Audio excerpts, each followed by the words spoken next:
Reinforcements are coming for your Chicago Bears with 3 players activating their 21-day practice window on injured reserve, plus this Bears secondary getting completely healthy for just the 3rd time this season. You are Locked On Bears, your daily Chicago Bears podcast.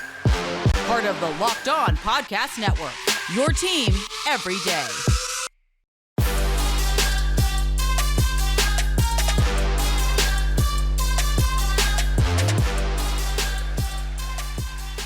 This is Locked On Bears, and I'm your host, Lauren Cox. I'm here to bring you your daily, in-depth Chicago Bears news and analysis. You can follow me on Twitter at CoxSports1. You can follow the podcast on Twitter at Locked On Bears. You can like Locked On Bears on Facebook, join the Locked On Bears Facebook group for even more Bears talk, and make sure you hit that subscribe button on the Locked On Bears YouTube channel to keep up with all of our video podcasts as well. Thanks for making Locked On Bears your first listen today. We're part of the Locked On Podcast Network, your team every day. Today's episode is brought to you by FanDuel Sportsbook. Make every moment more. Right now, new customers get $150 in bonus bets with any winning $5 moneyline bet. That's an extra $150 if your team wins. Visit FanDuel.com/lockedon to get started.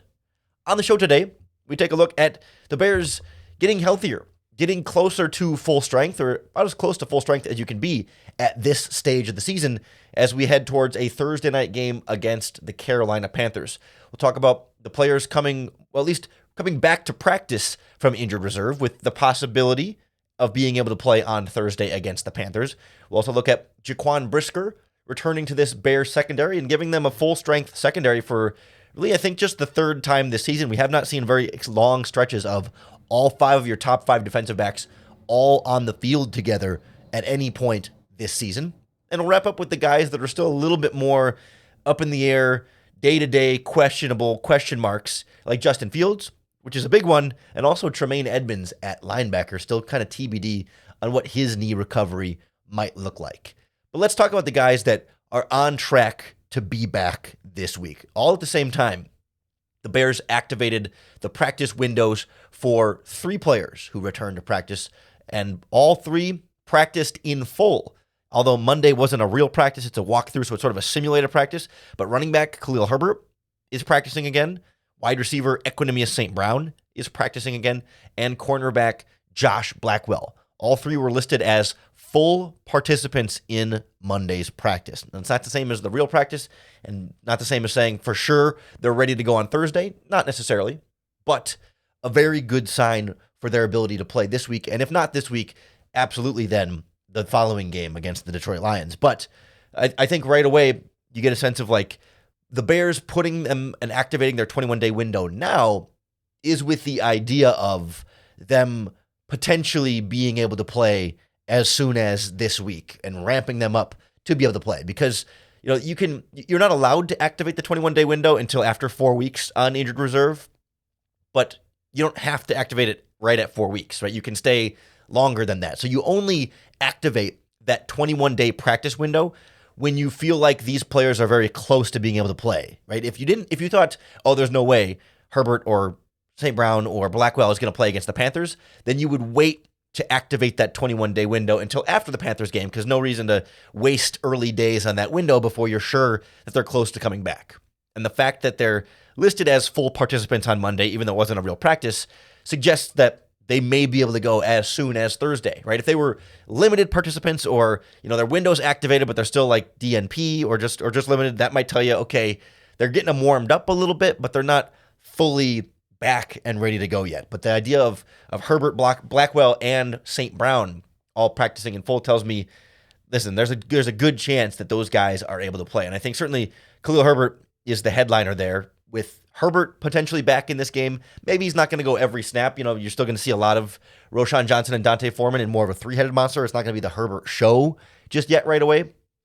But when you've got your running back room potentially fully healthy again, you better stick to that running game. The Bears have been running the ball well all season. We've seen Luke Getsy stick with it occasionally, but often get away from it and not really focus in on the running game. And for me, it's like regardless of which quarterback, which we'll get into later on in the podcast today about if Fields might play, if Bagent might play, what that might look like. But regardless of which quarterback is out there, run the ball a lot. Like, it's a good strategy even when Herbert wasn't hurt, but especially when Herbert wasn't playing, when he was hurt, but especially when you've got, the home run hitting ability of Herbert, Foreman running really physical and hard and being that sort of like thunder to the potentially Herbert's lightning there. And then Roschon obviously giving you a lot to like, certainly in the passing game and as a blocker as well, in addition to running hard. Like, running back, we knew since week one was going to be one of the strengths, one of the strongest positions anywhere on this Chicago Bears roster. And the offensive line has been run blocking fairly well throughout the course of this season, even as pass protection has sometimes gone up and down. The run blocking across the board, like, it's not like everybody's been great every game, but as a unit, they've been collectively run blocking well this season. And so run the ball and stick with it. Like we saw even this past game, they got into the fourth quarter where they were tied for some of that, and then they were down 7 for some of that. But even while there were still 8, 10, 12, 15 minutes still left on the clock, they abandoned the running game way too quickly and really didn't run the ball much at all over the course of that fourth quarter. And I can't help but feel like that put a lot of the pressure on Tyson Bagent and asked him to do some difficult things, and certainly made them more one-dimensional going up against the Saints defense. And I'm not saying that running the ball would have prevented those interceptions or given the Bears a victory necessarily, but I still think it would have been a good idea to try and stick with that a little bit more down the stretch. Obviously, when it's under 2 minutes or if you're down multiple touchdowns, there are certain situations where you're just not in a good spot to run the ball. But it never felt like that Saints game was ever at a point until like the very last drive where it's like, gotta pass. You got time in the fourth quarter. Slow it down. Keep your quarterback calm and not panicking or trying to do anything too crazy. Foreman's running well. Roschon Johnson can still run well. Evans has some speed. And now you add Khalil Herbert back into it, like, especially against a team like the Panthers they're not going to get a shootout with the Carolina Panthers this week.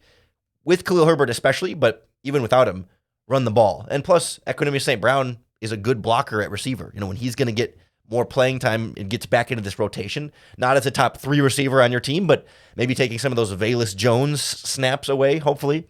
He can run block very well for you and should help spring your running game a little bit more too. So with those guys coming back, please stick with the running ball, stick with running the ball. Start with running the ball. I mean, the last game too, like opening drive, they come out in empty and pass, and they pass on the second play. And they were working early on, I get it, but like, let's run the ball. Let's help this quarterback with the running game because it's something that works well in this Bears offense.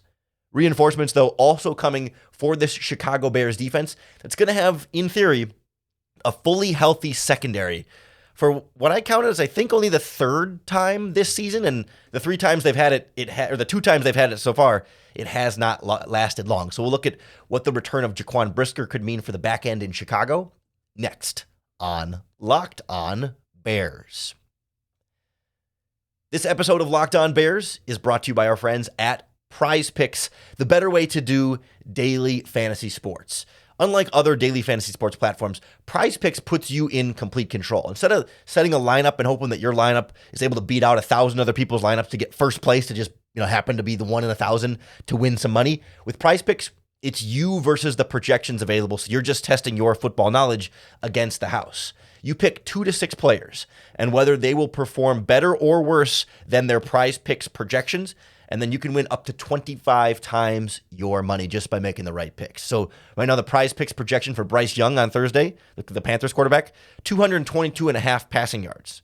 And with a healthier Bears secondary, if you think they can hold him below 222.5 passing yards, you make him as one of your picks, pick a few more players, get him right, you're going to cash in with PrizePicks. It's a lot of fun. It's super easy, and you can make your picks in literally 60 seconds or less.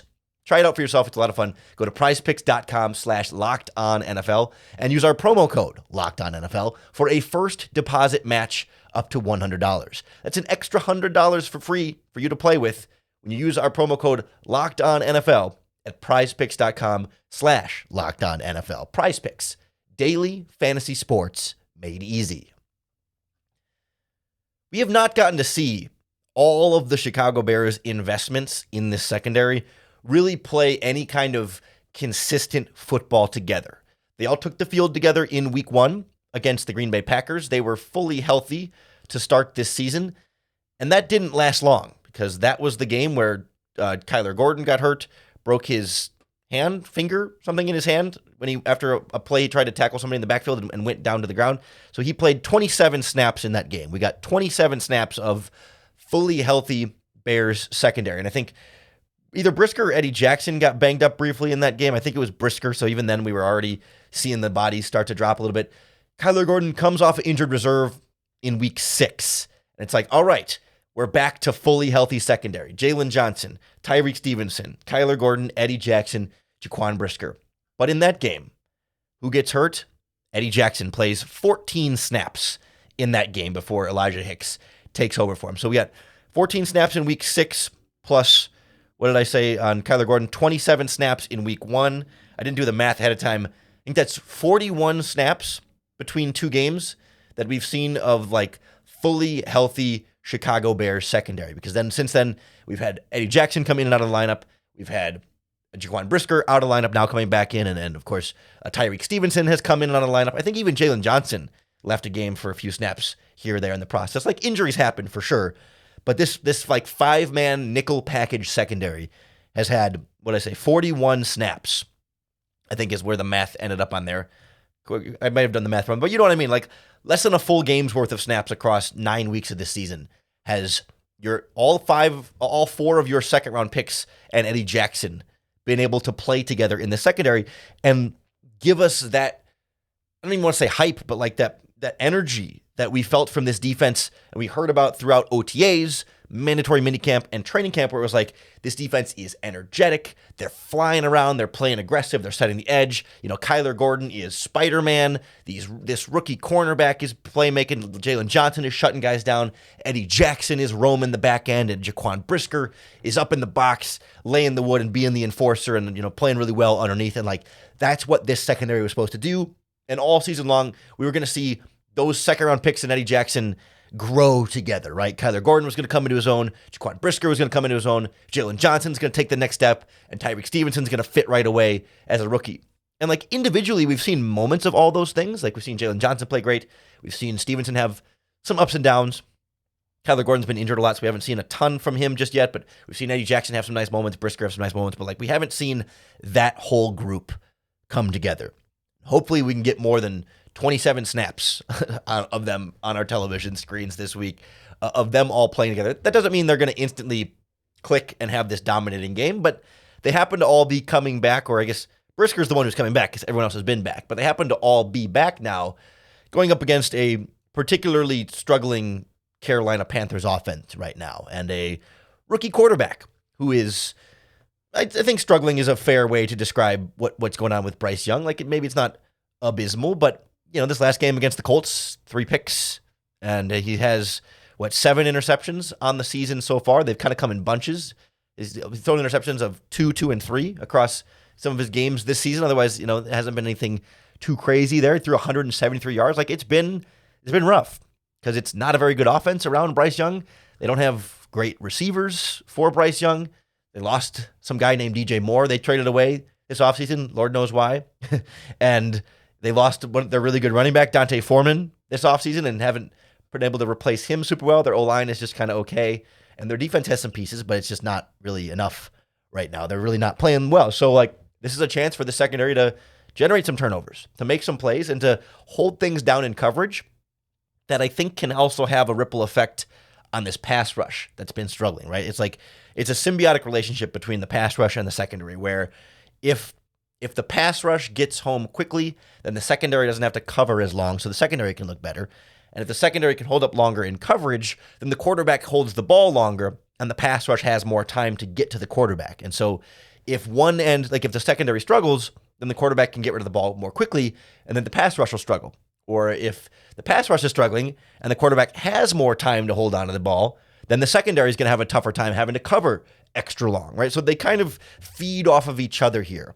And when you can add Brisker back into a secondary that's already going up against a bad offense, then in theory, there should also be more opportunities for this pass rush to be able to step up and play well. And just in general, I think in the secondary, there's a certain level of trust of okay, these are our best guys. I know what Brisker can cover. I know what Gordon can cover, like for each one individually. Like if we're all in zone coverage, all 5 of these defensive backs are dropping back and cover 2 or cover 3 or whatever they're in. Like if I know I'm in this zone and I know these 2 guys are in these 2 zones next to me, I know if there's a receiver that comes in between us, I know how much space I need to give that receiver and how much space the other guy can give that receiver to where we both have him covered, or who's got what responsibility based on how much distance is between me and that guy.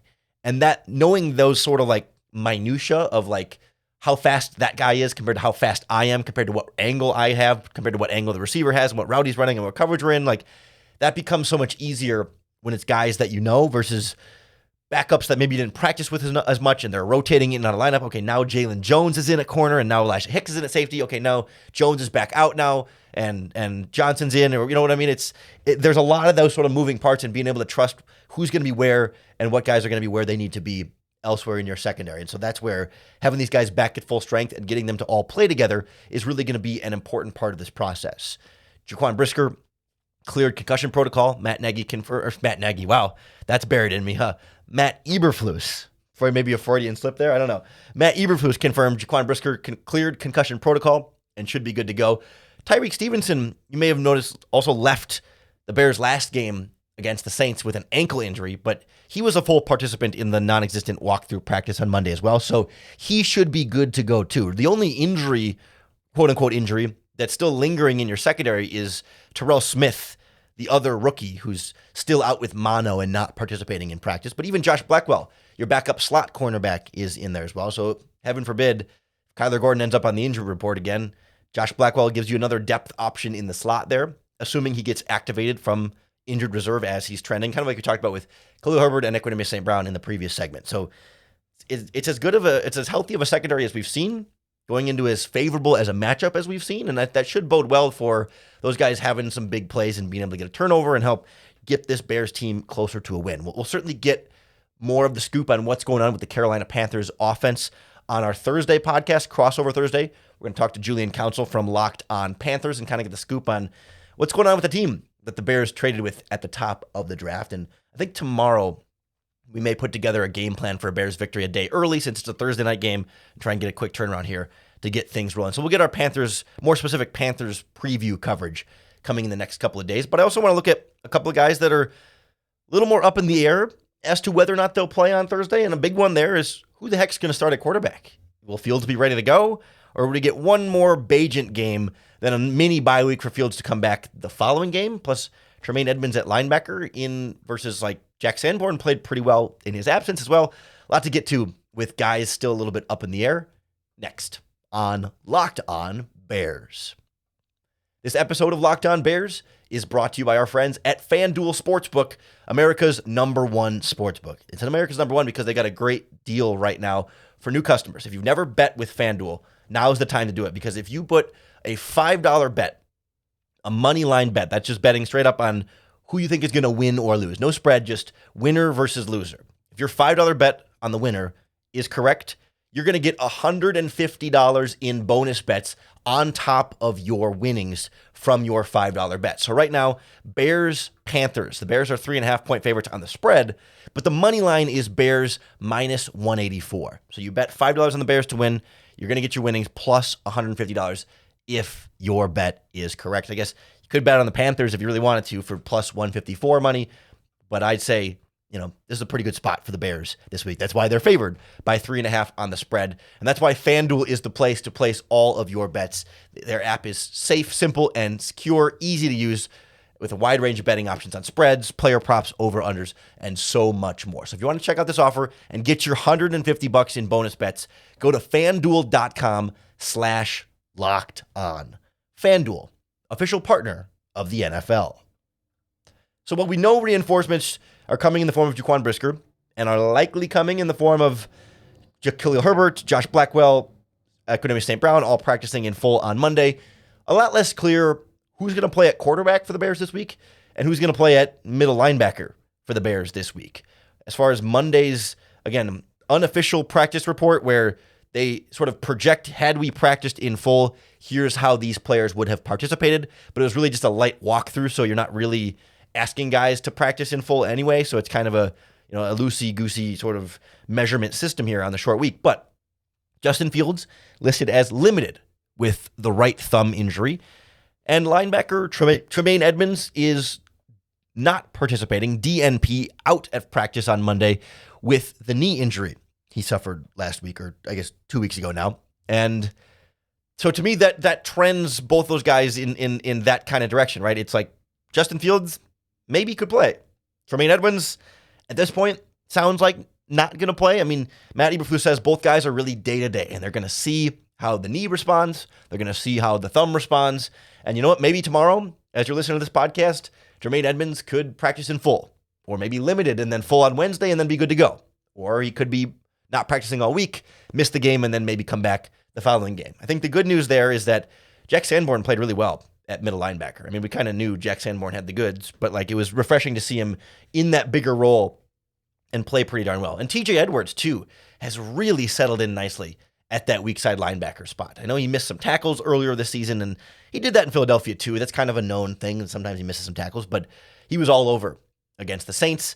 In the backfield, he's been very effective as a blitzer, made a nice tackle for a loss. I think he got a pass swatted down or pass breakup somewhere in there as well. And both guys were really good at tackling after the catch in this game, as opposed to the Chargers game where it was a bit more rough all around. So it feels like the Bears are in an okay place at linebacker for now in the short term if Tremaine Edmonds isn't able to go. Noah Sewell, the rookie, got a couple snaps as the strong side linebacker. Dylan Cole also got in there, I think more in goal line situations. But Edwards and Sanborn, they can hold things down at linebacker just fine.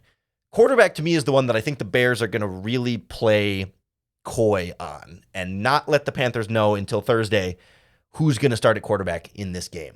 And it's tricky because on a normal week, it's kind of hard to play the like who's going to start and who isn't, because you feel like, God, it's got to be hard to start a quarterback who doesn't practice all week. You know, like if Bagent gets all the first team reps all week because Justin Fields is limited, well, then it's kind of hard to just go to the guy who wasn't getting first team reps all week, right? To just start him without much practice leading up to the game.